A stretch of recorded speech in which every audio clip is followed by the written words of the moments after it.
Ladies and gentlemen, football fans of North Central Ohio, you are now entering the Friday Night Pigskin. So get strapped in, lay some tide and get right for big hits, top plays, and highlights. All coming your way from under the Friday night lights. The most exciting sounds and sights, gridiron action to serve your viewing delights. Let's go. Friday night lights. Get hype, it's Friday night. Friday night lights. Get hype, here we go now. Friday night lights. Get hype, it's Friday night. Friday night lights. Get hype, here we go now. He's at the 10, the 5, touchdown! Throws it over the middle and he gets absolutely sauced. Friday night lights. Get hype, it's Friday night. Friday night lights. Get hype, here we go now.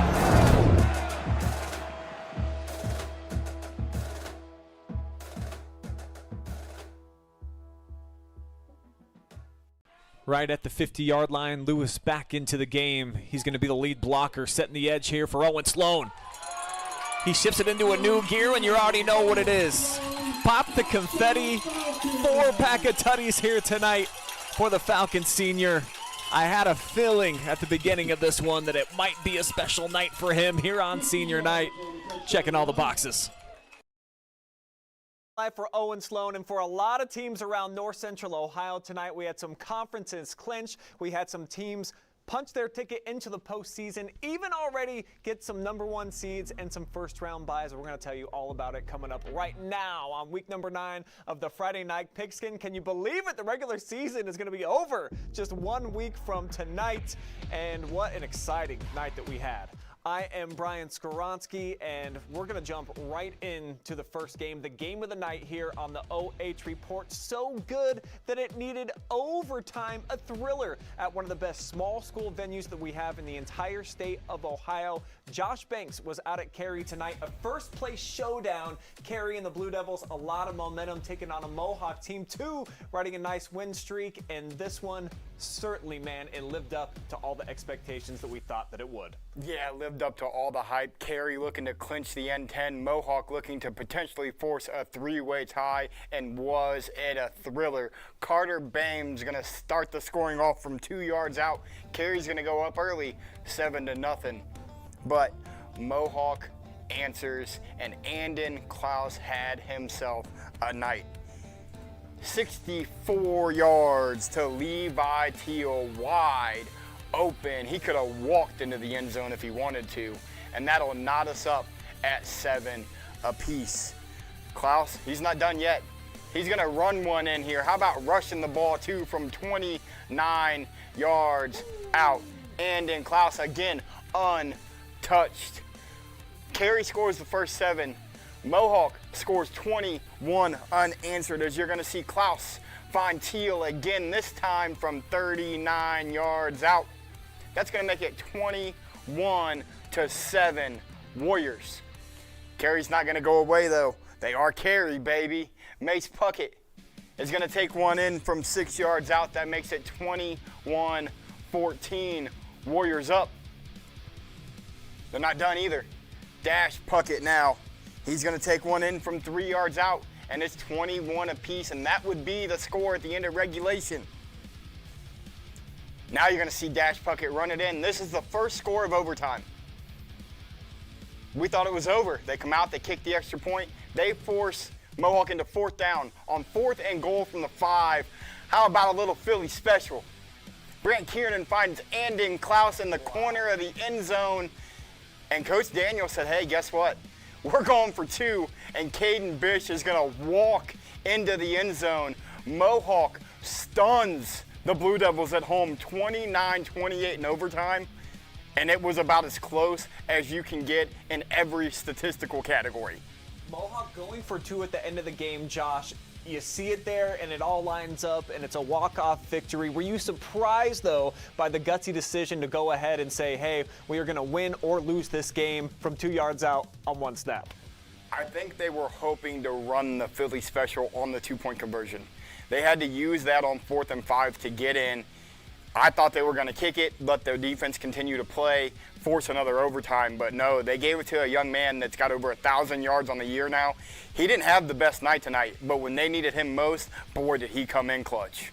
5 consecutive wins now for the Warriors, and we've got a 3-way tie now atop of the N10 standings. So it's going to be a really fun fight here to the finish, though. Those are the 2 teams right now that are tied. The other team that had an opportunity, the Colonel Crawford Eagles, they were at Upper Sandusky tonight looking to spoil the party for the Rams on senior night. And it would be the Eagles that would fly to a big victory on the road. Connor McMichael's going to get this thing started as he works it up the middle, and he will cut loose for a 30-yard touchdown run. PAT no good, but he's swimming in the end zone. It is 6-zip Eagles. Later in the first, Upper Sandusky fighting back. Here's Keegan Dunn. He'll find Josh Howman in the end zone, and the Rams would take the lead 7-6 after they kicked the extra point. Still first quarter. Crawford quarterback Braden Holt extending the play with his legs here. He's looking. Is anybody going to get open? Oh, yeah. How about the biggest target on the field? John DeGray, touchdown. CC goes up 12-7. Very next Crawford possession. Here's Roan through running it. He's going to take off and take it into the end zone for a 42-yard touchdown. And now in quarter number 2 with the score at 39-10. Here's the big play. Parker Weithman outrunning everybody, cuts back against the grain, rips through a would-be tackler 76 yards, and the Eagles would roll on this night, bouncing back 46-24. They get the win, Josh, and they've got Winford coming up next, so you don't want to overlook anybody, but it appears that the Eagles are going to be right there, tied for the championship at the end of 10 weeks. And then looking at what's coming up for the other teams, Seneca East, a big rivalry game. You saw Mohawk tonight. That one's always tough, but they get that game in Sycamore. So it looks like this is going to be a fun finish and probably looking at a 3-way chop of the N10 when it's all said and done. And how about the fact that we talked about Cary at the beginning of the year, starting the season 0-3, winning 5 out of their last 6 to force that tie. Mohawk loses a close one to Crawford. They don't let it stop them. They win now 6 in a row. And then the bounce back from Crawford tonight to put up almost a 50 spot against Upper Sandusky after they only scored 14 points last week against Cary. Yeah, Colonel Crawford, you kind of figured that they were going to be on a mission tonight after a bit of a disappointing loss, I would say, in that Week 8 showdown, even though it was on the road at a very tough environment in Cary. But the N10 standings, as mentioned, looks like it's probably going to be 3 teams all competing for it here at the end of the season. Cary's got Bucyrus, and that one is at home. So here it is, 5-1, 5-1, 5-1. The one team that can really play disruptor, Seneca East. They can take it away from their rival in the last week of the season. So we've got one pretty fun game. Colonel Crawford versus Winford used to be a great rivalry, Josh, but it just doesn't seem like it's going to be one of those type of games this year that the Eagles really have to fear going into Week 10. Yeah, Winford kind of bounced back tonight. They take care of Buckeye Central pretty handily, but I don't expect any of those to be great games. Bucyrus is down again. They have to go to Cary. But you said it best, Mohawk, Seneca East. We spoke with Andon Klaus. He was our MVP tonight. And that was the comment that Mark told him. You cannot look past the Tigers. They're 6-2 in conference play for a reason. They've got a shot to really shake things up. Because if they knock off Mohawk, Cary wins the N10 outright because they hold the tiebreaker over Colonel Crawford. And strangely enough, even with the big win, Mohawk has actually slid a little bit in the playoff standings, even though it's razor thin right now. And with the win, they may leap into the top 4. Colonel Crawford right now sitting at number 6 in their region. A team that was basically fighting for their playoff life tonight over at one of the coolest small school stadiums and maybe one of the best environments that we have for Division 7 football, the Lucas Cubs. They had themselves a tough game early. They were able to pull it out, and Travis Berardi was out playing in the treehouse. Whoa, what? That's just an understatement of what you said because it was so crazy. New referees were out there. I lost my voice calling this game with J.R. Davis. We had a blast in it, but I mean, It was just bonkers the way this game went down, and I'm just going to show it to you because one of the biggest plays we've ever seen, craziest plays, happens.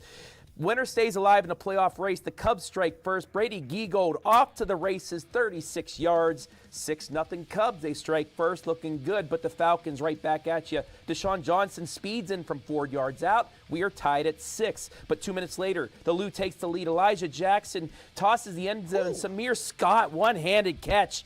12-6 Falcons at the break. Second half, this is when they get weird. 4th and goal from the 1. Lutheran East. Referee talking to Coach Sweat, but the play will go on. It's a jump pass. It's intercepted, and guess what? The play counted. Look at the ref at the bottom. He points towards Lucas, and they will cash in 4th and goal on their end. Giegold not denied. He's in the end zone. Lucas leads 13-12. After a Cubs stop on 4th down, they face a 4th down, and they go to the air.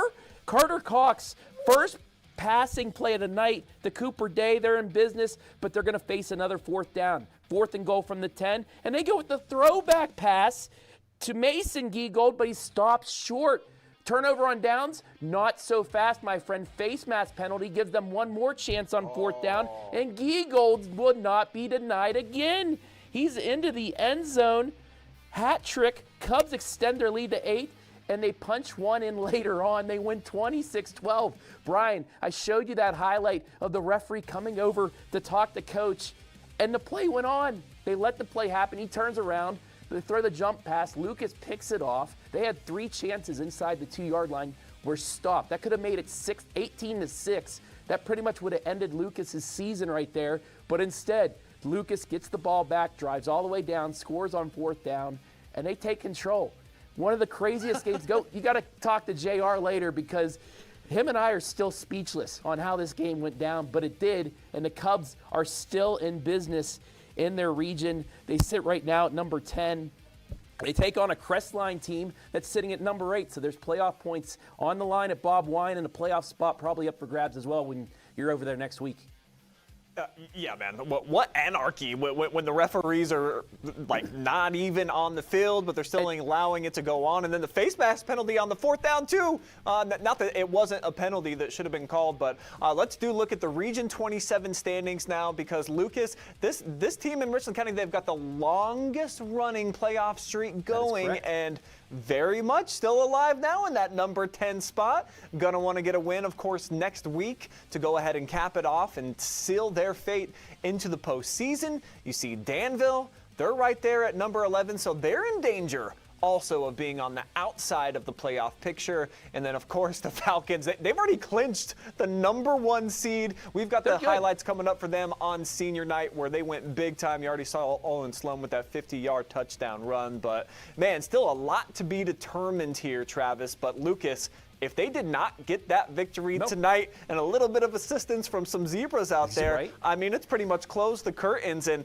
they're not dancing into Week 11. Well, the big thing is, Lucas will play anybody. I was talking to Taylor Eisman before the game, and he said, Lutheran East, they reached out to us, and we're like, well, that's the only spot I have left. I might as well fill it right now. Good thing he did, because that's a D3 team they just beat with 4 wins. Those bonus points are probably the reason that Lucas gets into the playoffs if they take care of business next week. So you talk about somebody, any place, anytime, anywhere. That's exactly what our next guest really embodies, because we send him all over the state. He sees football teams from every which direction, and I'm talking about my man that keeps the wrinkle in his neck and the laces up off the mats, Mr. Zach Truax, calling in here tonight. My man, you saw a pretty darn good game tonight, a game winner, and I can't wait to hear your call on that because I just heard it picked up off of your natural sound camera, and it's pretty clear, man, you kind of lost your brain. Thanks. Amazing game tonight, real back and forth game. Great balance. Both teams ran the ball well, passed the ball well, but we'll see all that here as we start the highlights. Yeah, so this is Manchester at Orville, 2 teams kind of needing a win, too, to keep their playoff hopes alive. Yeah, Manchester sitting at number 7 in their region. They controlled their own destiny coming into this game. Orville was on the outside looking in, sitting at number 13 in their Division 5 region. But here early in the game, this is Manchester quarterback Tyler Pappas on the keep early, and then Orville gets the ball, drives down the field. Beautiful job by the Orville quarterback, Kraft, to pick that up, hand it off to the player of the game, Hostetler. He scores, and back again comes Manchester right before the half. Then Orville comes back and scores right before the half. Here we go on another run by Travis Panomo to make it. It was 14-14 at halftime, and you see a lot of short runs because both teams really mixed up the run, the pass, the well to have sustained drives. I love this play right here. They ran this play, Orville did, numerous times, yeah. And What do they call it? Hostetler just bowling people over. Little stretch play, pitch, and it just gets some good leverage.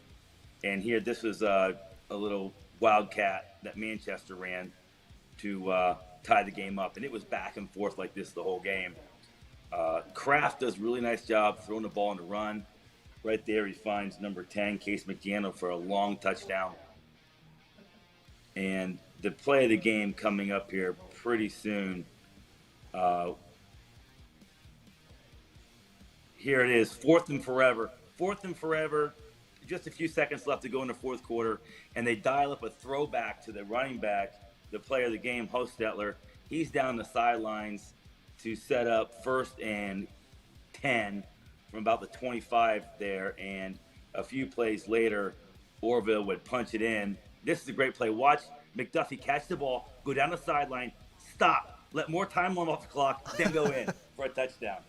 Amazing play, because Manchester gets the ball back with about 40 seconds left. So, every second counts, like we saw Malvern and Hillsdale last year in that great game. Every second counts.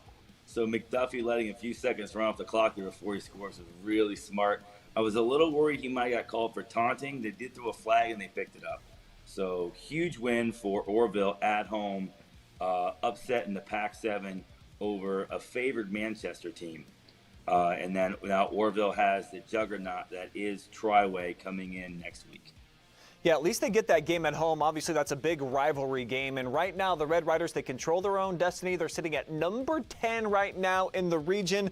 But you talked about Triway. Their only loss this year against Northwest. They've been smashing the competition here lately, Zach. So what's your thoughts on Orville coming out in Week 10? Obviously, they get it at Red Rider Stadium, a really awesome place. Can you see this team giving themselves an opportunity to push themselves and controlling their own destiny truly? Because if they get a win over an 8-1 Titan squad, that probably vaults them up into, from looking at the numbers, like maybe even 6 or 7. Yeah, you guys, the numbers guys there, I'll take your word for it. But, what they say in rivalry games, throw the records out. Triway, Orville, and Wayne County is a serious rivalry. And so throw the records out. Obviously, Orville is red hot right now, coming off 2 wins in a row, a big upset win over Manchester. So Triway can't start looking past Orville just yet into the playoffs. They've got to take care of business at Orville. And it could be, if Triway comes in and jumps on Orville quick, they can put it away. But if they do what Manchester did and let Orville hang around at home, anything can happen. And you see there in Region 14, Shelby, they've already clinched the number 1 seed. They are going to be at home in Week 11, watching everybody else, and then they'll have a home game in Week 12. And we're going to show you how the Galleon Tigers were able to jump up to number 3. We've got highlights of them coming up here soon. Well, appreciate you calling in here tonight, ZT. Haven't heard from you here on the Pigskin so far this season, so it wouldn't be a full season here without having you chime in, man. Maybe we'll make this a more regular occurrence once we start getting into the postseason.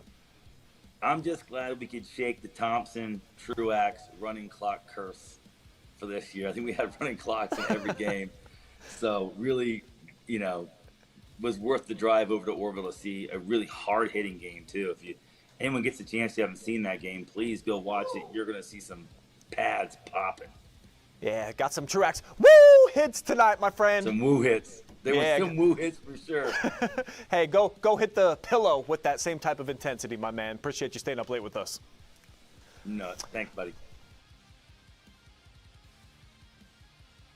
over at Crestview tonight, over at the Cougar Lair, we had our man Chris Bliley. Big game, of course, because we had Crestview. This is a team that's been needing to get wins, basically, to keep their pulse going within the tournament and the playoff seeds. But Monroeville, a team that's been on a tear and looking to remain undefeated in the Firelands Conference. Chris, how'd this one shake out? It was a fantastic contest, and at first, thanks, this is not the she shed behind me. I'm in studio here today, so my wife is probably home getting ready for our Halloween party, but it was a classic game tonight over at Scott Bailey Memorial Field. Take a look at the highlights here. Monroeville coming in, started the season 1-2. They're on a 5-game winning streak. They sit at 6-2. Aiden Raymer, the halfback here for Crestview, would get the scoring started on 4th and 1 with this 15-yard run. Nice little cutback there.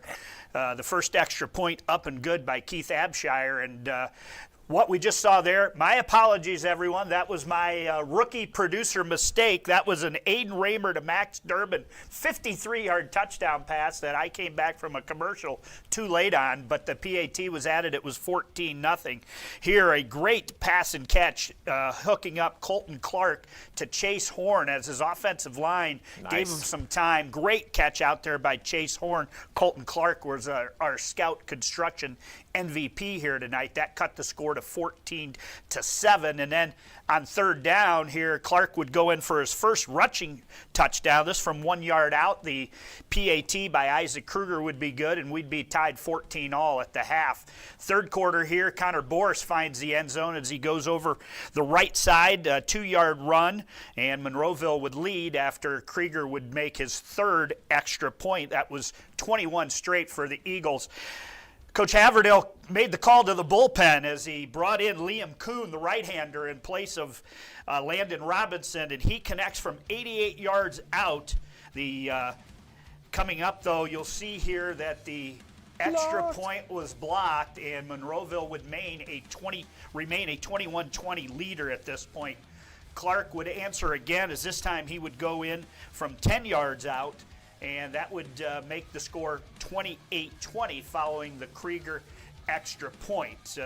We now move into the 4th quarter here with about 7 minutes to go. Felt really bad for this young man. He played a whale of a game. Carter Goon there on 4th down gets 17. They needed 15. And here it's 3rd and 19, and Goon makes a miraculous catch. Wow. He was interfered with down the sideline. He got 22 yards. He needed 19. They called pass interference, but it would set them up 1st down, and Kuhn would keep it himself. He takes it in from 8 yards out, and pending the 2-point conversion. Now, both teams use a timeout here, and on the 2-point conversion, you see the pass there, and Cooper Cleary comes up and right at the goal line denies Aiden Raymer, and the Eagles would go on to win it 28-26. That gives them a clinch of the share in the Firelands Conference at 7-0 now. Of course, next week, the big one with Norwalk St. Paul for them. What a way to lose that game if you're Crestview. I mean, that is as razor thin as it gets right there. Aiden Raymer, and you were telling me, I hadn't seen the clip yet, if he just turns his body even just like a fraction there, Chris, this is a tie game. There's like 4 minutes left, and who knows what happens. But, man, if you're a fan of the Cougars or obviously a member of the team, you just got to be sick the fact that it came down to this much separating you from a tie game. Absolutely. It was a special night at Crestview tonight. They were really celebrating 4 things. It was Veteran Appreciation Night or Military Appreciation Night, also senior night for those seniors. And of course, they're playing for their playoff life. With a win, they probably are in the playoffs. With a loss now, they need a lot of good things to happen. And then I want to shout out, I believe his name is Mr. Baker. Yes, sir. After 42 years of public address announcing at Crestview Athletics, he retired tonight. It was his final game. I asked him to come on the air and be a Scout Construction co-MVP, but he said he had a face for radio, so he just decided not to come on. But shout out to Mr. Baker, 42 years with Crestview Athletics. That's incredible. And for the Cougars, I'm kind of looking at the standings right now for them, that they're sitting at 16th. Unfortunately for them, I mean, they're very, very close to jumping a few spots if they get a win, but they've got Mapleton right now in week number 10. So every single season that they have been under the tutelage of Steve Haverdale, they've gotten into the postseason. It looks like that is going to end with the back-to-back losses against the two teams right now at the top of the standings, Western Reserve and Monroeville, two teams that you've seen more of so far than anybody else here on the OH Report. So of those two teams and Monroeville still being undefeated, Chris, what do you like about each of them vaulting their way to the top of the standings? Yeah, well, Monroeville, their line play is incredible. Big size up front and on both sides. A lot of those guys go both ways. And tonight was the first time I really saw their line where they were matched up equally. Crestview was a little bit smaller, but they got off the ball quickly. When I watched Monroeville and Western play, the Monroeville line really took it to the Western line, and I didn't think that would happen. But Monroeville, I mean, you got to throw out the records next week. St. Paul, with a win next week, will probably host a playoff game. That's been a rivalry for I don't know how many years. They're basically separated by Starview Drive-In the middle between 3 miles between Norwalk and Monroeville. Western in Wakeman, they'll be the biggest cheerleaders rooting for St. Paul next week as they can get a share if they win, and Monroeville falls to St. Paul. On the Western side, I think now that they've got Hayden Keith back, he is a difference maker. And I'd say the same thing for Monroeville. I watched Monroeville early when they lost to Calvert, and Colton Clark went out injured in that game. And now that he's back, it's kind of become a little air raid Eagle offense at times. Last week we saw that versus Mapleton. Tonight they really stuck it out on the ground, but I think those two teams can make deep playoff runs because they both have intimidating, strong, and aggressive line of scrimmage folks on their team. Yeah, and you're going to be on the call for that one over at Contractor Stadium coming up next Friday, so great rivalry, man. Appreciate you coming here into the studio with us. It's not quite the she shed, my friend, but pretty cozy. Yeah, this is an awesome spot. Hopefully I can get back here. It was an easy drive from Scott Bailey Memorial Field. Hey, go Bucks tomorrow. They'll be in Camp Randall, and I'll be at the Barley House for anybody who wants to come, 9 a.m. Sunday. Pre-game tailgate. Dolphins are in town. Go Browns. Yeah, it's usually the best part of a Brown Sunday is definitely the pregame tailgate. So appreciate the invite, Chris. All right, so let's go from one team still undefeated in their league to another one that was looking to remain unblemished as well, that being the Lexington Minutemen, and they were on the road across Richland County over at Madison tonight at Star Tech Stadium, and we've got the moving pictures to show you how this one all went down. This is a first quarter 14-yard rushing touchdown by Seven Allen. 8 minutes here into the first quarter. Later on, this is Joe Caudill connecting with Allen again. What a catch. Had to slow it down. It was so good. And he's got the speed. We all know that. He's got the juice. He's loose for a 14-0 lead near the end of the first. Opening play here of the second quarter. This is Caudill taking the ball off the left side, 11 yards, reaches it over the pylon, extends the lead by 3 scores. And now a little flip to Cole Eichhorn. He gets in for a 4-yard touchdown run, 28-0, 6:17 left in the first half. Madison does get on the board. That's a long field goal, too. 47-yarder by Camden Moisey to make it 28-3. But with just 45 seconds left in the first half, Braden Fogel carries it in from 8 yards out, and the route was on. Lexington then retrieves a fumble with just seconds left on the clock. They'd get in again. Markel Martin with the score. Madison opens up the third quarter. They finally do get into the end zone at home with a 13-yard run from Caleb Gordon, but it's still a running clock situation. Lexington going to finish it off. Martin again ultimately would end up in the end zone here, pushing the pile. 49-10 at the end of the third, and then the Rams would get kind of a pointless score at the end. 49-17 would be the final score of this one. Lexington continues their winning streak. They've now got 7 in a row, and we've been talking about it for about the last 5 weeks here on the Friday Night Pigskin. The OCC, it kind of felt like we've just been waiting for week number 10 to arrive. Let's show you the standings now and how it's going down in the Ohio Cardinal Conference. In Ashland, absolutely just bombed on the competition tonight as well. It could be maybe the worst Worcester Generals team in terms of statistics all time. They're 0-9. They lose to Mansfield Senior last week, and the Tigers end up dropping this one tonight. So we'll have the Battle of Mansfield coming up. Madison versus Mansfield Senior a week from now, but everybody's got their attention turned to the Ashland Arrows going on the road over to the Lexington Athletic Complex to take on the Minutemen. Winner take all for the OCC. That is going to be one heck of a game coming up here next week. We've got our first commercial timeout coming up right now. When we come back, we're going to look clear back to week number 8. That's right. You, the fans of North Central Ohio, decided on the top play of the week and the Friday Night Phenom, which was not a close vote whatsoever. That, plus we've got a jam-packed second session coming up. We're going to check out the KMAC leaders and what they did. 2 games in the MOAC. Show you Hillsdale, Big Walnut. That's all coming up on the other side.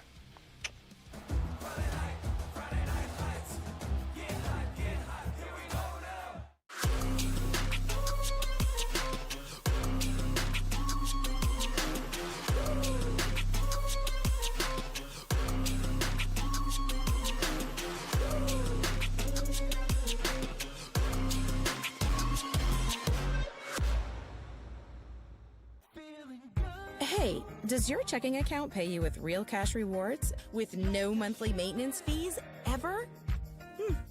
Bummer. Ask for Kasasa Rewards Checking. It's our superpower. You have better things to do than to job hunt or scramble to find your next great hire. So let Spherion do it. We say local is our superpower because we live and work where you live and work. We know the Mid-Ohio job market, and we're locally owned. So you won't find a partner who's more engaged and literally invested in your success. If you're ready for something better, start with Spherion. Visit us online at midohiojobs.net or call 419-747-7479.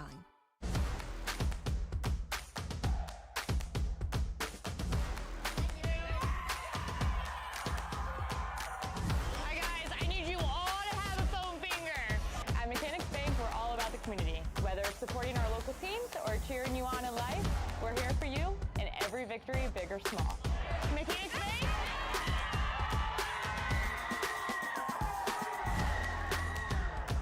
That's better. At Avita Home Health and Hospice, our caring professionals are ready to serve you with personally tailored services designed to meet the unique needs of each individual. When we take on a patient at Avita Home Health and Hospice, they really do feel like family. So when we take care of our family, we want to take care of the whole person. So we take care of them from our nurses, our aides, our physical, occupational, and speech therapists, but we also have people that tend to their hearts. So we have social workers, we have chaplains, and people that can help with the emotional side of their care. At Avita Home Health and Hospice, we have a dedicated team that takes care of you. Caring for the whole person is our promise to you. From social and emotional well-being to the way the patient relates to their loved ones, we treat your family like our family. Serving patients and their families wherever they call home, including assisted living facilities and nursing homes. Call 1-800-4NURSES to see if Avita can help administer your plan of custom care.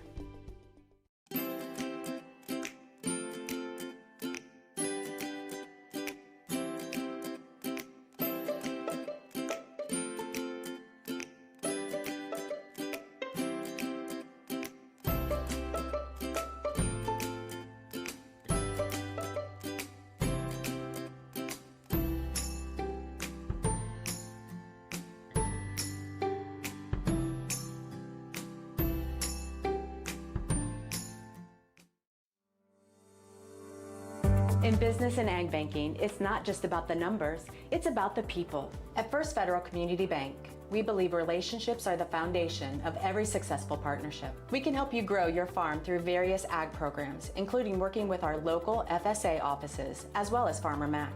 We have many commercial business programs to help make your day-to-day operations easy and convenient. Because when you bank with us, you're not just a customer, you're family. When it comes to comfort, every degree matters. At Buckeye Horizon, we proudly install and maintain Trane heating and cooling systems built to last, engineered for performance. And with our expert service, your home stays comfortable year-round. No matter the season, we'll keep your system running at its best. Call Buckeye Horizon at 419-529-2738, your local Trane comfort specialist.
This is week 9 of the Friday Night Pigskin, but we would not be doing a service if we didn't tell you about week number 8, because we had some phenomenal nominees up for the top play in the Friday Night Phenom. Let's begin first with the top play of the week. We always give you 10, and this was razor thin. It came down to the wire, but Aiden Schmidt to Dominic Capretta. This hookup right here, rolling left, coming back to the big fella. And look at him rumble and bumble down the field. Can he get all the way in? He can. Keeps his feet. Somehow reaches over the pylon, actually catches a piece of it. The Tigers roll against River Valley. And this is so good. We got to see it again in slow motion. That is a great pass. Going over a couple defenders right in Aiden Schmidt's face. But this one's really about this twinkle toe right here. Capretta getting into the end zone. Your winner for week number 8. But let's break it down. By the numbers here, you see there's a couple of sections that are all very, very similar. 21% of the vote ended up going to the victor this week. But you see just how close this one is.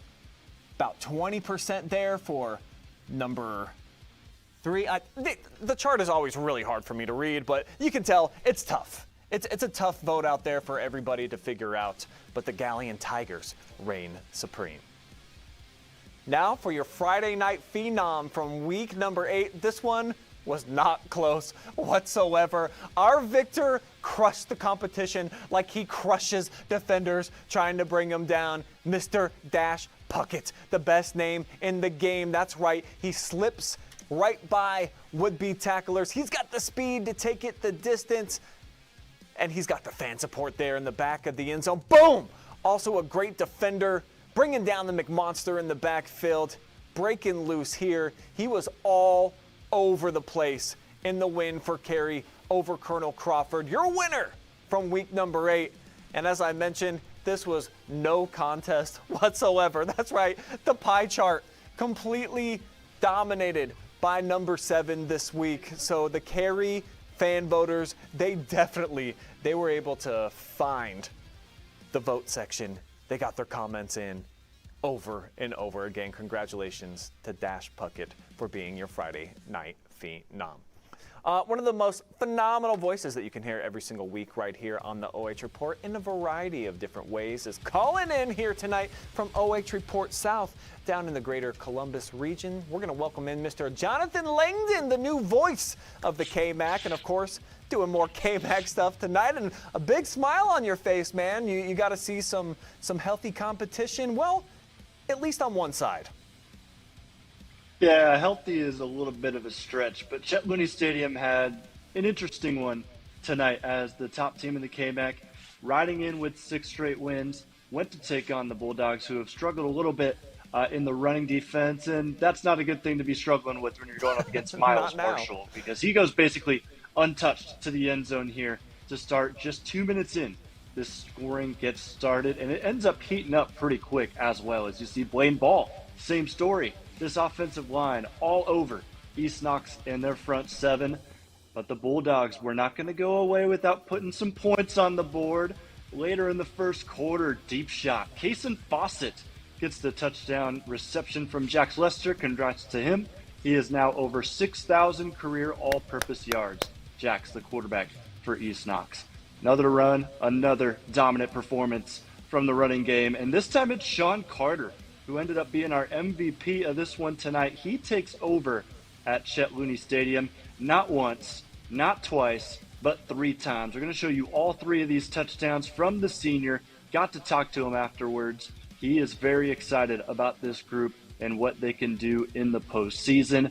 And you're going to see one more time. This time he's going to break out the speed and break through that secondary and end up with the touchdown. At this point, 52-6. Wow. Centerburg all over this East Knox defense, but we got to show some love to the JV guys. Henry Carlisle getting some action towards the end of this one, gets to the end zone, and that would make it a final score of 59-6.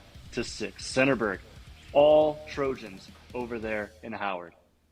7 straight wins for them, and outside of that game where they had a bit of a battle with Northmore, that was several weeks ago, you look what they've been doing to the competition here, Jonathan. This looks like the premier team in the KMAC. I think that the competition was a little outmatched tonight, of course. You talked about East Knox. They just haven't been great against the run so far here during the 2025 campaign, but the Trojans, they've really shown me something these last several weeks. How high are you on them and their stock right now going into that Week 10 Freddie Berg showdown? Well, I am just as high as Joe Idle is on the rankings, having them right number 1 in Division 6 Region 23. Really tight, deep district region that I believe Centerburg is the best team in. We saw every single level last week against Danville pretty much show out. The special teams, even the defense, helping put points on the board. This time it was all offense. 7 rushing touchdowns over there at Centerburg. And they also make it 7 straight wins. However, with that win, not enough points out of East Knox, so they jumped down to 3. And Fort Fry, I was talking to Peyton Colby on the call, a team that we both know that over the last 10 years or so has started to surge. They jump up to number 1 there, as you see on the rankings. Yeah, Centerburg, they're right there and definitely in line to secure a bye in week number 11, but they got to get it done coming up this next week, and it's a huge one, of course, the Freddyburg. Let's check out the KMAC standings right now, and it's going to be for all the marbles. Obviously, Centerburg, they get a share tonight, Jonathan. However, you don't want to share that thing with your biggest rival. Come on, man. So the Freddies get a chance to host in that game. How do you kind of see that breaking down? Where are some of the biggest matchups, certainly to keep an eye on when Fredericktown hosts Centerburg next week? Yeah, I think the biggest matchup is going to be between the tight ends in that one. You've got Centerburg, they've got a stud D1 recruit in Jackson Bollinger, and then another stud D1 recruit on the other side, Gavin Toombs. Those two are going to be a sight to behold in that Freddyburg game, which we're going to be excited to see next week, especially with the implications that this had, as I was thinking it was going to be going into the regular season. But I'm also looking at that run game for Centerburg. Can they continue to kind of just dominate? That was kind of my fear at the beginning of the season for the outlook of the KMAC, that Centerburg was just going to come in and dominate with all the players that they returned. Now it's up to Fredericktown to see if that defense that we've seen is legit over the last couple of weeks, if they can stand up to the task that is the Centerburg Trojans that have now scored 40 points in their last 7 weeks. I'm correct on that one. And then real quickly, just your thoughts on Mount Gilead, their last 2 games. They got to go on the road tonight, 28-21, a tough battle against Loudonville, and it's never easy anytime they go against Cardington. So obviously they can earn themselves a share next week if there's an upset and Centerburg gets knocked off, and they take care of business as well. So how high are you right now on the Indians, as we've now got 9 weeks worth of evidence on them, and obviously they're a really good ball club? I am definitely high on them winning next week. Coach Mike Reed is not going to want me talking too much about it, but the size disparity is far too large between Mount Gilead and Cardington. I don't know what it is about that divide in Morrow County, but it just seems like the boys up in Mount Gilead are built different, and they're just going to have to use their strength to really push through in that game against Cardington. When I got to see the Pirates when they took on Danville, that run game from Danville was too much for the Pirates, and you know how Carson Barnum is up the middle for Mount Gilead. So I think it's a matchup nightmare for Cardington in that battle of 42, but you never know. Rivalries can really change things up. And then also just talking about Devil Dog, because I'm going to be there next week for Danville and East Knox. Those 2 teams, I am also worried about the run defense from East Knox that I saw get pretty much demolished here tonight against a Centerburg team. And then you have to deal with next week a Siren Wallace, who is always a threat with his speed. And then you've also got Parker Proper, who is the new quarterback for Danville, and he's got some wheels. So Cardington and East Knox in a similar boat. They're going to be working heavy on the defensive line in practice. So a lot to look forward to, of course, coming up in the regular season finale, week number 10, and they're the voice of the KMAC. Appreciate your time, as always, here, Mr. Langdon. Appreciate you having me. From the new face of the KMAC to the old Travis Berardi, let's rope you in here now, as we're going to switch it up and go into some Mo action. And the Galleon Tigers, they have been on quite a tear here lately, and I think many people thought going on the road against Marion Harding, a team that's really been struggling, this should be a blowout, right? Yeah, and got to say real quick before we get to the MOAC, a game like what Mount Gilead did. Could it be one of those games where they have to eke it out in the end? But shout out Mount Gilead, because I can say this for the first time in a long time. They've clinched a playoff spot, Brian. It's official. Mike Reed's squad is playing in Week 11, and they have a chance to get a bye and play in Week 12, but congratulations to them. But I digress as I come down to the MOAC and the Galleon Tigers, who we saw after that game against Shelby. Could this be a team like Ontario last year that, meet for a second time, but they have to think about the Presidents first before even think about the playoffs? Jacob Chambers from Aiden Schmidt. This is 2 of our top area receivers and passers right there. 30 yards at 7-0 in favor of the Tigers, but right back at you. Simmers, 15-yard touchdown. However, they missed the extra point. It's 7-6. However, Landon Keller is going to give them the lead to make it 13-7.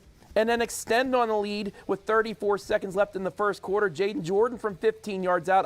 Upset City maybe? What? Well, not so fast. We go to the second quarter. Gallion, Jacob Chambers, one of the best receivers, like I said, in the area. 6-yard touchdown catch, going up High Point. It's 20-14.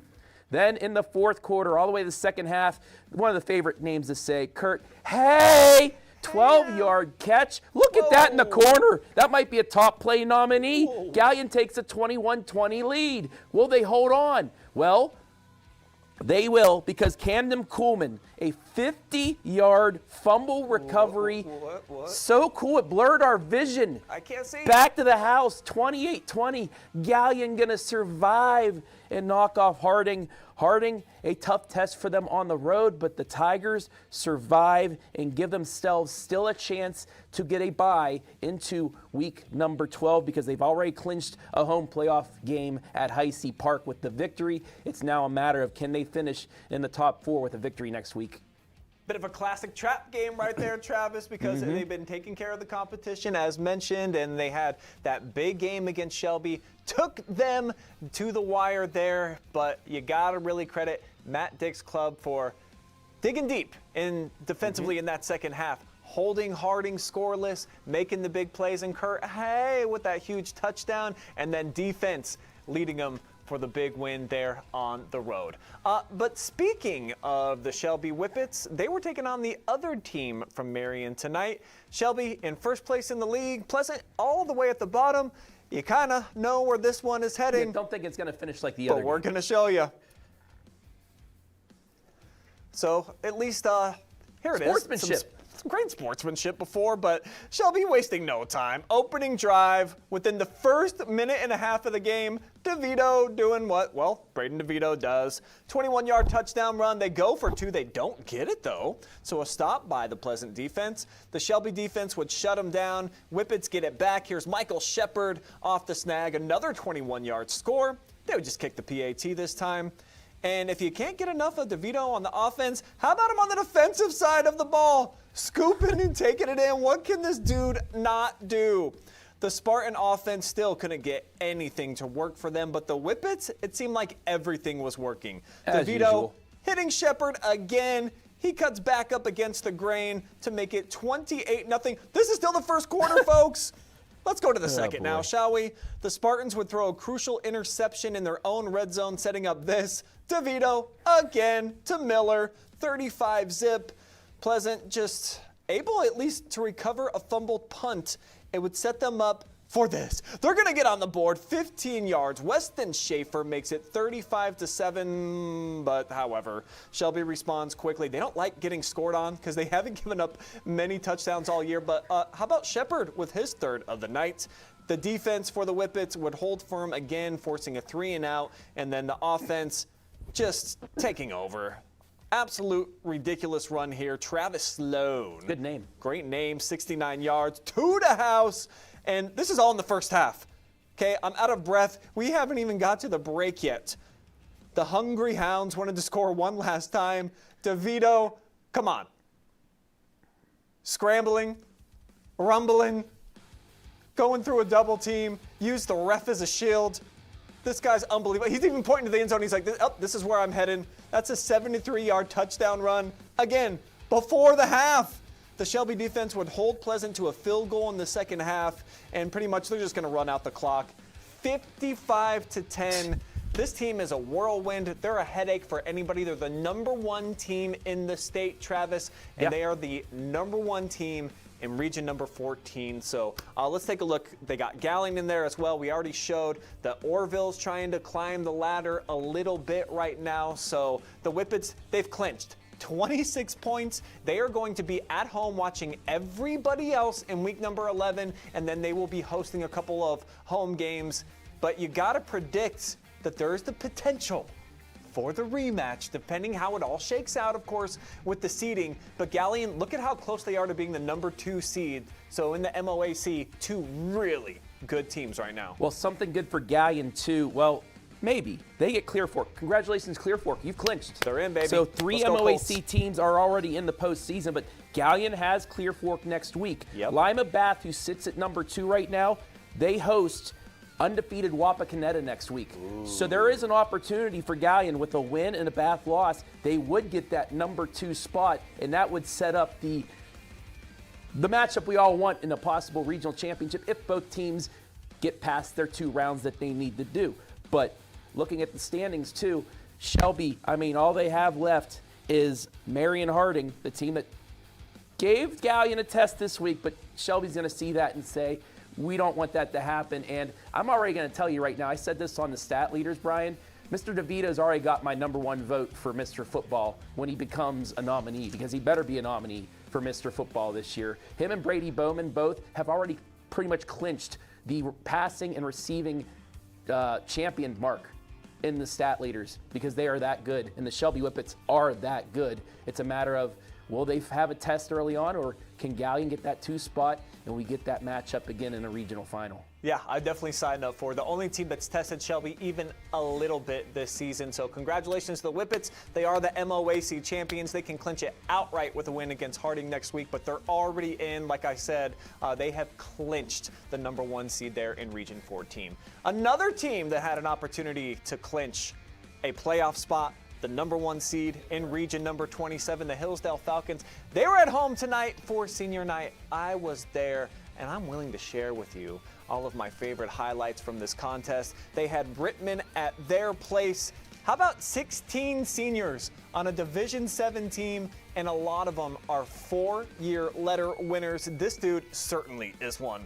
Owen Sloan getting into the end zone, but he's getting some help. That's kind of like a tush push. Gets to the 1-yard line, and then it's just a big fight into the end zone. But Rittman would respond. How about a 10-minute drive? This is the ensuing possession, and we're in the second quarter. Rocco Taylor with a 2-yard touchdown run, squares it up. Now Kel Lewis, boom, bolts to a guy and then steps over him like he's Allen Iverson. Come on, man. Beautiful stuff right there, 14-7. But guess what? Ensuing Indians drive, Carson Smith, I think this is going to be my top play nominee. Check this out. Whoop! And then he just bolts by the last line of defense. He takes this in on a long 3rd down run for 60 yards. They don't get the extra point. It's 14-13, and then Owen Sloan took over the game. 21-13 here late in the second quarter off this 3-yard touchdown run. We'll fast forward now to the second half. This is midway through the 3rd. Owen Sloan again. I feel like he's taken it up in terms of his speed to a whole new level this year. Last year, he could go to 4th gear. This season, I think he's added a 5th, and this play is case in point. Sloan to the outside, throws one guy to the ground. Nobody has any opportunity to catch him. Hits the gas for 50 yards. 4 touchdown runs for Owen Sloan. He was my MVP. I'm going to have that out for you all to digest later. And here's kind of the icing on the cake. Kyle Turk on a 19-yard connection. 19th touchdown pass of the season for the junior Kel Lewis. And the Falcons steamroll them 49-13. I want to salute the seniors. The Falcons have so many great players in this senior class. Record setters. I want to touch on Sloan now. 61 career touchdown runs for him. He's over 4,000 rushing yards. Tonight alone, only 15 carries to go over 2 bills, plus those 4 scores as well. And then Kel Lewis, 1 rushing touchdown, 1 receiving touchdown. Travis, this is a team that is 100% committed to being the best team in the state. I know Marion Local. Yes. We're going to hear from them in the Jardy Party coming up here soon. However, talking to Owen after the game, you know, I'm glazing him up. Hey, senior night, you had this awesome game. His response was just, didn't like how we played in that first half. We really should have won by more. We've got to get refocused.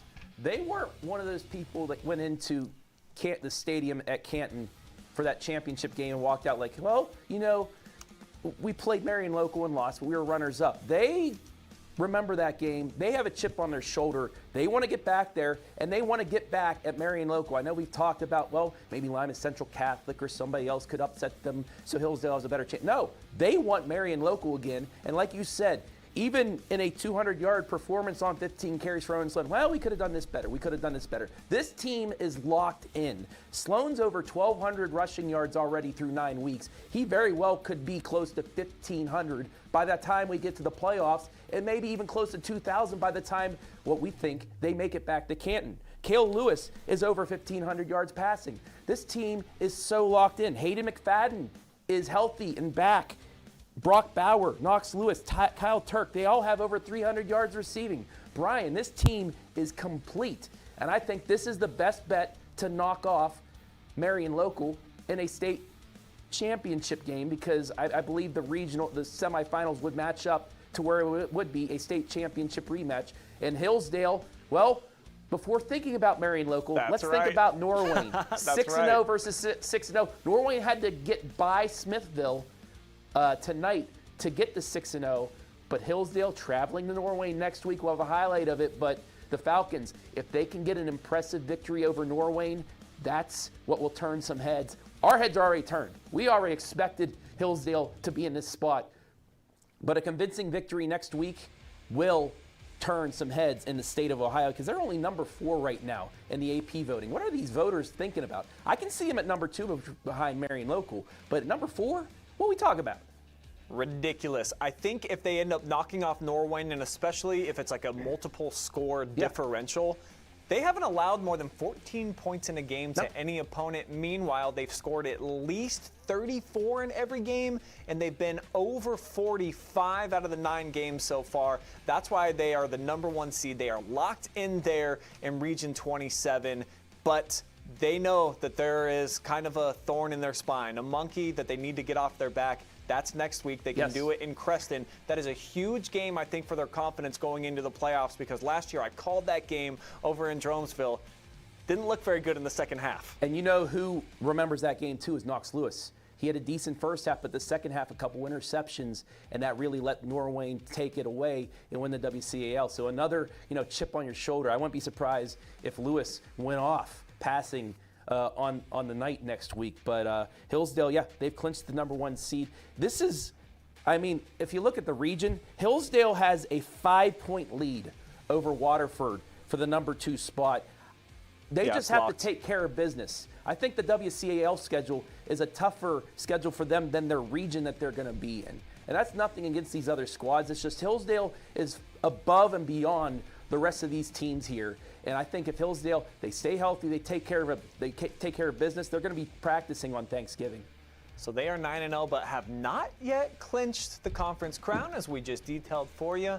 But we've got a team that was looking to win their 8th straight game tonight down in the Delaware area, and a chance to clinch at least a share of the OCC Capital Conference. Bryce Coder, of course, the voice of the Big Walnut Eagles. He was down at the Eagles' lair tonight. Dublin Scioto was in town.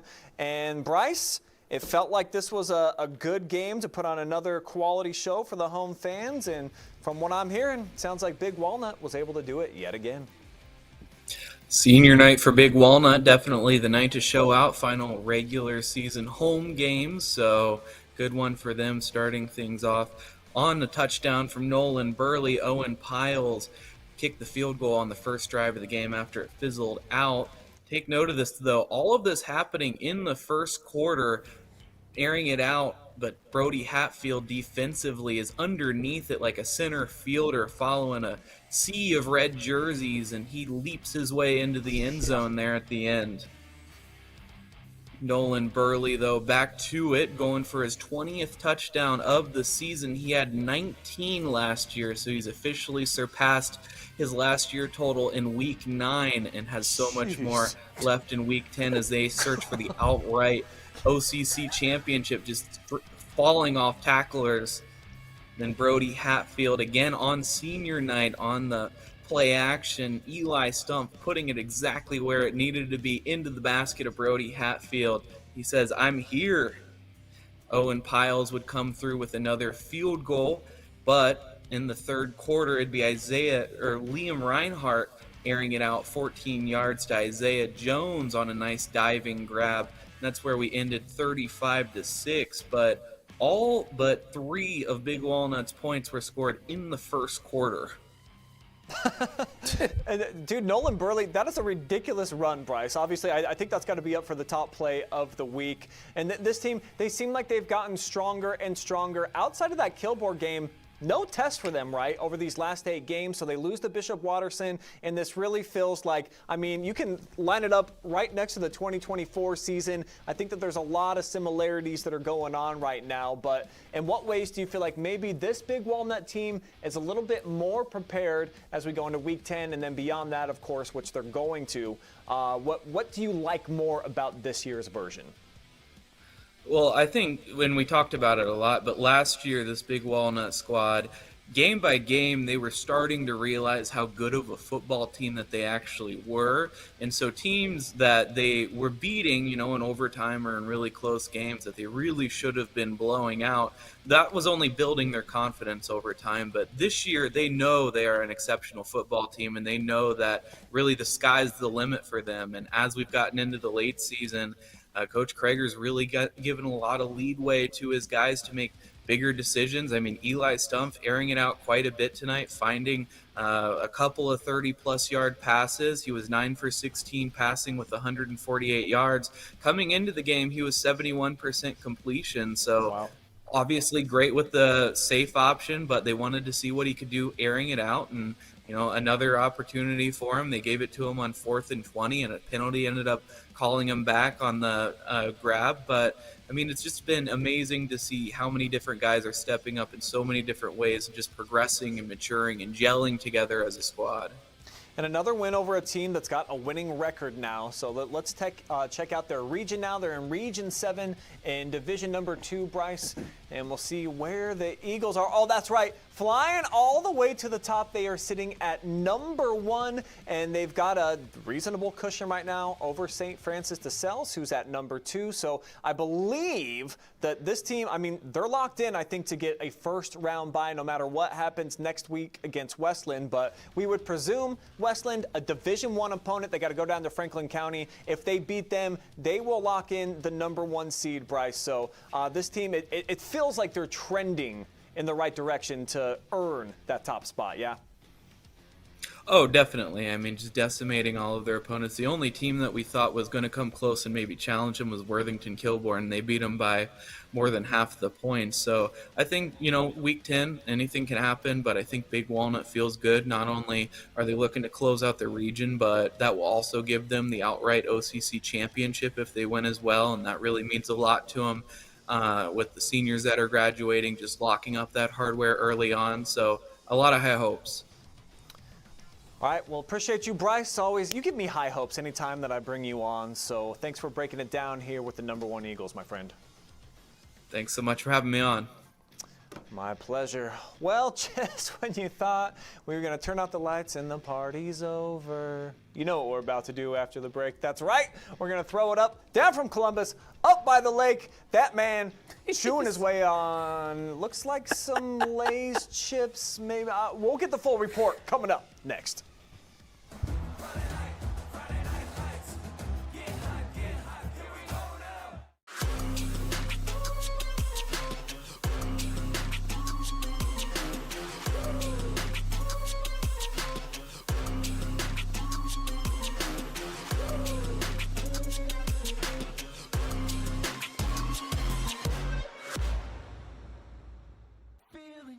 Hey, does your checking account pay you with real cash rewards with no monthly maintenance fees ever? Bummer. Ask for Kasasa Rewards Checking. It's our superpower. You have better things to do than to job hunt or scramble to find your next great hire. So let Spherion do it. We say local is our superpower because we live and work where you live and work. We know the Mid-Ohio job market, and we're locally owned.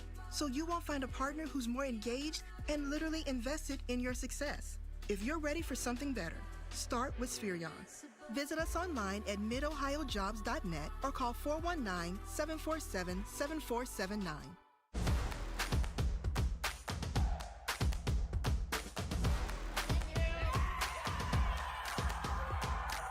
Hi guys, I need you all to have a foam finger.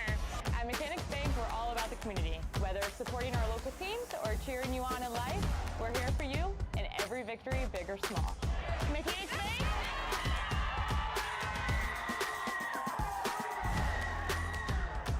That's better.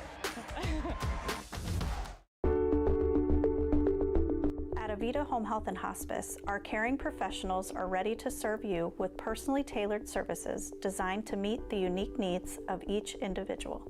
When we take on a patient at Avita Home Health and Hospice, they really do feel like family. So when we take care of our family, we want to take care of the whole person. So we take care of them from our nurses, our aides, our physical, occupational, and speech therapists, but we also have people that tend to their hearts. So we have social workers, we have chaplains, and people that can help with the emotional side of their care. At Avita Home Health and Hospice, we have a dedicated team that takes care of you. Caring for the whole person is our promise to you. From social and emotional well-being to the way the patient relates to their loved ones, we treat your family like our family. Serving patients and their families wherever they call home, including assisted living facilities and nursing homes. Call 1-800-4NURSES to see if Avita can help administer your plan of custom care.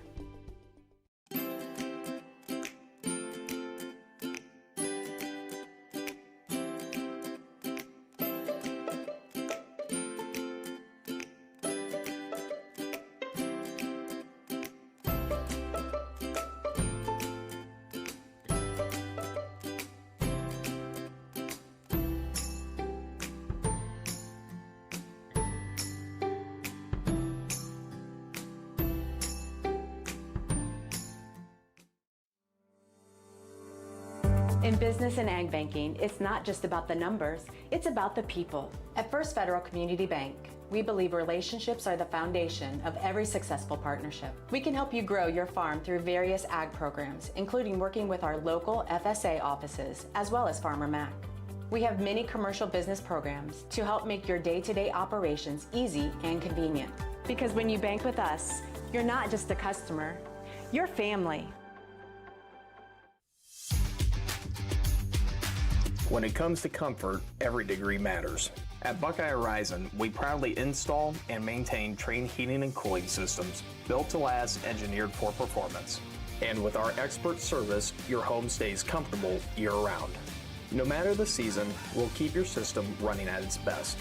Call Buckeye Horizon at 419-529-2738, your local Trane comfort specialist.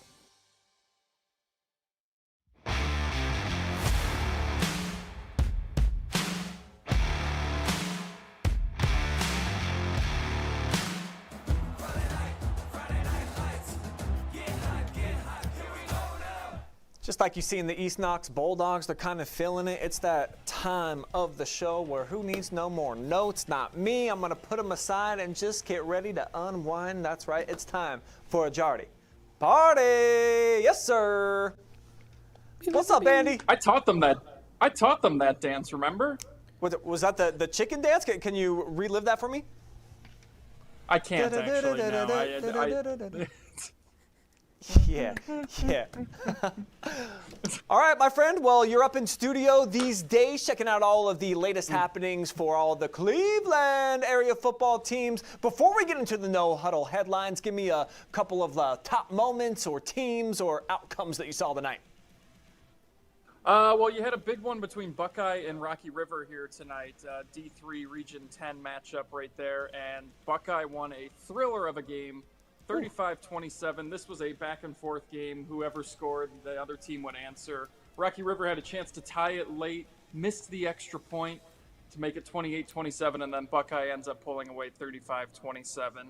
And Hoban got a big win against a team from Pennsylvania tonight, so Hoban is clicking here at the end of the season. So those were sort of the big ones in the area up here in Cleveland tonight.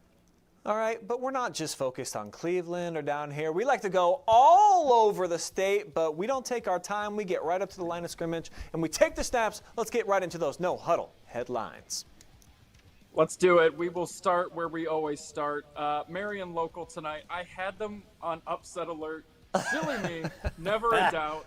They win 42-0 against Minster. That's now 73 wins in a row for the Flyers. They get Coldwater next week to close out their regular season, but impressive performance tonight from the Flyers. They've been tested 2 of the last 4 weeks. I thought tonight on the road, maybe the streak would become too much. It did not. They win 42-0. Moving over to Northwest Ohio, and we're going to go Clay it again, Sam. The Clay Eagles knock off Whitmer 29-28 for the first time since 2005. Whoa. Clay has now leaped up into a playoff spot there in Division II. They might end up hosting now as they currently sit at the 8th seed. This was a win over a Whitmer team from D1 Region 1. So a huge win for Clay as they are in D2 Region 6. They sit at the 8th seed right now. This was a big win for the Eagles. Fun fact, that's where I took my ACT score. And that's where I took the share? ACTs. Did you get above a 25, Andy? I did not get above a 25. It's why I didn't end up going to Ohio University. I was not smart enough for the Scripps School of Journalism, but everything works out in the end. Hey, fortunately, Kent State will take anybody. No big deal. Hey, great university. How dare you? I already talked about it, but Buckeye with the win over Rocky River. They are the champs again in the Cleveland West Conference for the second straight season as Buckeye gets the win over Rocky River 35-27. How about this huge, I guess it was an upset on paper tonight, but Orville, staying alive, gets the tough win over Manchester tonight, 35-28. They're now sitting in a playoff spot. And oh, by the way, on tap next week is an 8-1 tri-weight matchup. So they have a chance. They have a chance to make the playoffs. I was talking about this game with Coach Kyle from St. Ignatius before our show tonight, and he was saying he's always on the eye for those bubble teams coming into these last couple weeks of the season. Orville was certainly one of those. They get a big win tonight and have a chance to make the postseason next week. And how about the game between Mohawk and Cary? Walk it off, Mohawk 29-28 in overtime to force a 3-way tie for the M10. What a thrilling finish there. Didn't have to go for 2, but you know what? I love it. I love the moxie to go for it there on the road, and they pull it off and get the huge win. I can't ever seem to envision myself putting on my coaching hat and actually having the onions to go for 2 in that situation, Andy. That is such a gutsy play, but when it works, oh man, what a weekend it's got to be now for Mohawk, knocking off Cary at their place and forcing that tie atop the N10. But yeah, Josh Banks, I mean, he called me right after the game. He's still in here, and he was like, dude, great game. I got to lead off the pigskin. He was all pumped up, and obviously rightfully so. Crazy, man. Yeah, absolutely. Always go for 2 on the road. There's no, I think that's the way to play it. That's what the analytics say. Okay, so we've got our headlines in, but who would you say made you feel dandy tonight about their performances? Well, we got a couple dandies for you here tonight, and we'll start with Columbus Grove. They had a big upset win tonight over Lima Central Catholic. But how about Trevin Baxter? He set the school record tonight for 3 separate categories. Receptions in a game. He had 18 receptions tonight for the season, 52 catches. And his career 91. So he set 3 records tonight. There is an image there from a next Andy's Dandy for you here. Sorry about that. That is the Eastern Eagles, Eric Manley Jr., which we'll get to in a minute. But there's Columbus Grove again. Trevin Baxter setting the school record. Kudos to him, the trifecta, the hat trick. Like Shohei Ohtani tonight, 3 separate records right there. So kudos to Trevin Baxter. Next to Andy's Dandy, another great game here in our area. North Ridgeville taking on Amherst. Cole Miller, 119 yards rushing, 3 touchdowns, and he had 156 yards passing and 2 touchdowns. The Cardiac Kids of North Ridgeville win again, 42-28. They have managed to go 8-1 this season. They're right in the thick of it to get a first-round bye. This has been an impressive season for North Ridgeville. They find ways to win games close. Their only loss was to Avon, who blows out everybody. So this is a North Ridgeville team you do not want to come across come postseason time. Third dandy for you tonight. You already talked about him, Brian. You were at the game. But how about Owen Sloan and just the job he did tonight on just 15 carries? He racks up over 200 yards rushing, 4 tutties as the Falcons fly high. in their 49-13 win over Rittman. I mean, Brian, was this the most impressive performance you've seen in person? Well, I think his speed and his ability, once he catches the perimeter, it took my breath away a couple times. I was not anticipating him scoring on 2 of the 4 touchdowns that he had tonight. And he goes from 3rd gear, he just shifts right by 4th, and he stuffs it into 5th, and he just blows by everybody in the secondary. So I was talking to Effie James off air, and we were both incredibly impressed, and I asked him about that after the game. I said, did you really work on your speed, and do you feel like you're faster this year? And Owen's just one of those type of cats that nobody, including himself, ever really gets credit. He was just like, yeah, it's just all part of the process. Feel like it's going pretty well. But yeah, he really lit it up tonight, and I think that he's the best running back that I've seen in North Central Ohio.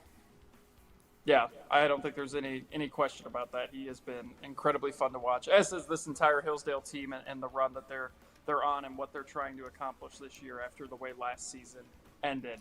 Our 4th Andy's Dandy, we go to a game of 2 schools that I had never heard about until tonight. This is the beauty of high school football, baby. The Eastern Eagles, Eric Manley Jr. is now the new state record holder for touchdown passes in a game. He had 10 touchdown passes.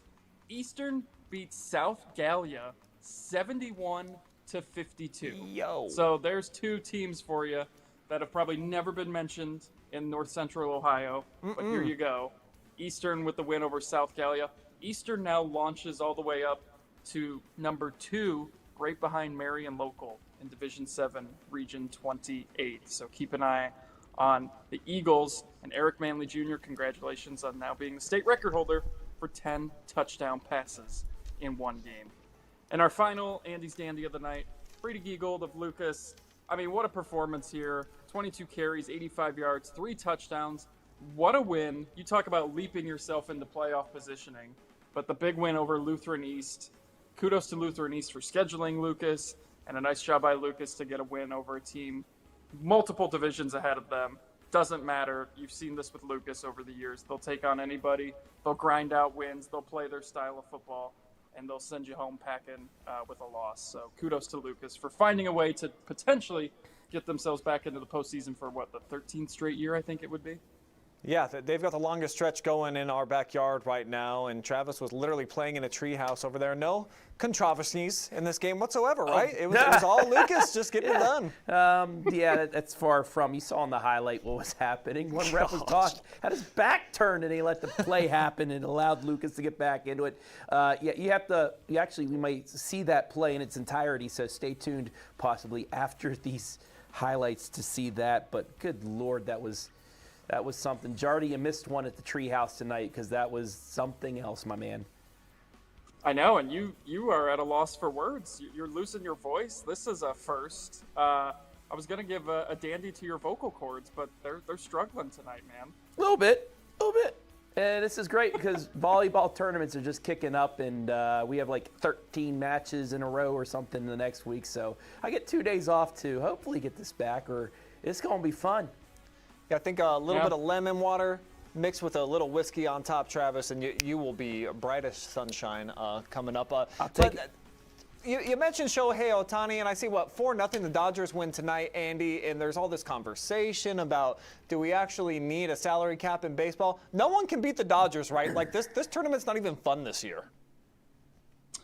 I mean, the AL side of things was always going to be at least entertaining to watch, but it does feel like you're inevitably just going to go lose to the Dodgers. I thought the Phillies would be the only team that could potentially knock them out of the NL, and that did not come to fruition. But, I mean, the Seattle-Toronto series has been incredible. Seattle-Detroit was fun. There's been some good baseball, but it is a little concerning where you're suddenly in a position where there's not any parity in baseball, potentially. Which is something we haven't seen in quite some time. So it is a little concerning. Owners could also just spend money. I'll say that. I don't know if you necessarily need a salary cap, but owners could also go out and spend some money. But it's definitely stacked in favor of the big markets. There's no question. Well, give me your quick 1 minute opinion. Do we get the salary cap in baseball? Do we even want this thing? Because the Guardians, we don't spend no money. We seem to get in the postseason every single year. So it can be done. You don't have to spend $450 million like Magic Johnson and everybody out there in LA does. So do we even want this thing? I mean, I don't know. I think you just want aggressive owners. Maybe at the end of the day, that would be my argument for it. I mean, look at the New York Mets. The Mets spent, millions of dollars, and it didn't even get them into the postseasons. And the Angels are another team that always seems to fall into that category. So you can spend all the money you want, but eventually players have to make plays too. So yeah, I think I would like to see it though. Honestly, I'll say yes just to give you an answer. All right. I always appreciate you filling me in and giving me the goods here at the early portions of the morning, Andy. Well, we're going to start ending the show, I think, in a new variety and fashion here tonight. So you mentioned the playas make plays. Andy, you've always been a playa in my book, but we're going to turn it over to all of the calls of the night. Nice seeing you again. We'll do it all over again in Week 10. Here we go, Week 10, last week, baby. Woo, woo! Hit him with it, Jory. People all wanting a score. Under center. Quick toss. Reverse. Throw back to the quarterback. Klaus. He's wide open. Caught. Touchdown. Touchdown, Mohawk. They pull out the trick play. Brant Kiernan gets it on the reverse. Throws it to Klaus, who snuck out of the backfield. Klaus hauls it in, and Mohawk stuns this Cary crowd. Right at the 50-yard line, Lewis back into the game. He's going to be the lead blocker, setting the edge here for Owen Sloan. He shifts it into a new gear, and you already know what it is. Pop the confetti. 4-pack of tutties here tonight for the Falcon senior. I had a feeling at the beginning of this one that it might be a special night for him here on senior night. Checking all the boxes. Dives forward. Drop the ball again. It's picked up. He's and gone down this the middle time. of the field. Here is Camden Coleman, and he's going to take it to the house. 6 turnovers tonight. A 50-yard fumble return. Camden Coleman. So it'll move him 1 yard back, look at and it'll this. be 4th and goal. They're going to run the play without the ref being oh my gosh. It's a jump pass. It's picked. The play shouldn't have happened. Oh my gosh. The head referee was talking to Lucas's coach during that play. Yeah, we see it right here. Then we see the snap. Watch this. Jump pass. Interception. Lucas takes over. That should not What have, is